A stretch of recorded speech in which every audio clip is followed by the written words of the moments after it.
రాష్ట్రంలో రోజు రోజుకు వీధి కుక్కల దాడులు పెరుగుతున్నాయి. ఈ ఘటనలపై విచారణ జరిపిన హైకోర్టు కుక్కల దాడి ఘటనలను నివారించడానికి ఎలాంటి చర్యలు తీసుకుంటున్నారని ప్రభుత్వాన్ని ప్రశ్నించింది. జీహెచ్ఎంసీ వ్యాప్తంగా 3,79,000 వీధి కుక్కలు ఉన్నాయని అడ్వకేట్ జనరల్ చెప్పారు. స్టేట్ లెవెల్ కమిటీలు ఏర్పాటు చేశామని, హైదరాబాద్లో 6 కేంద్రాల వద్ద కుక్కలకు స్టెరిలైజేషన్ చేస్తున్నామని ప్రభుత్వం తెలిపింది. స్టెరిలైజేషన్ దాడి ఘటనలను ఎలా ఆపుతారని హైకోర్టు ప్రశ్నించింది. షెల్టర్ హోమ్స్ కి తరలిస్తే సమస్య పరిష్కారం అవుతుందని అనిమల్ వెల్ఫేర్ అసోసియేషన్ తరపు న్యాయవాది తెలిపారు. దీనిపై తదుపరి విచారణను హైకోర్టు 2 వారాలకు వాయిదా వేసింది.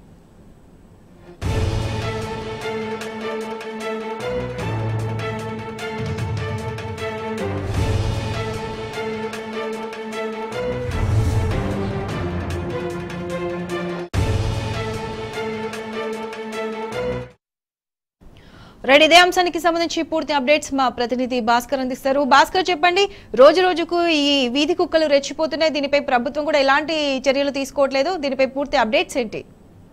కుక్కల దాడి ఘటనపై హైకోర్టులో ఇవాళ విచారణ కొనసాగింది. నిన్న జగీరానగర్ లో జరిగినటువంటి కుక్కల దాడిలో మృతి చెందినటువంటి సంవత్సరంన్నర బాలుడికి సంబంధించినటువంటి అంశంపై ఇవాళ కోర్టు విచారణ కొనసాగించింది. వీధి కుక్కల దాడికి ఘటన నివారించడానికి ఎలాంటి చర్యలు తీసుకుంటున్నారని హైకోర్టు ప్రశ్నించింది. జవహర్ నగర్ ఇన్సిడెంట్ మొదటి ముందుకు జగిత్యాలలో మరొక ఇన్సిడెంట్ జరిగింది.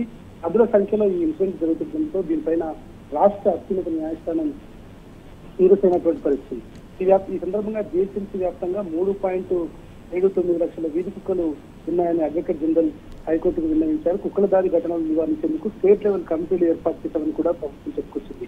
హైదరాబాద్ లో 6 కేంద్రాల వద్ద కుక్కలకు స్టెరిలైజేషన్ చేస్తున్నామన్న ప్రభుత్వం ఒక్కో కేంద్రం వద్ద సుమారు రోజుకు 200 కుక్కలకు స్టెరిలైజేషన్ కంప్లీట్ చేశాం. స్టెరిలైజేషన్ ద్వారా వాటికి ఆ దాడిని ఎట్లా ఆపుతారని హైకోర్టు ప్రశ్నించినటువంటి నేపథ్యంలో స్టెరిలైజేషన్ ద్వారా షెల్టర్ హోమ్స్ కి తరలిస్తే సమస్య పరిష్కారం అవుతుందని అనిమల్ వెల్ఫేర్ అసోసియేషన్ తరఫు న్యాయవాది వాదించారు.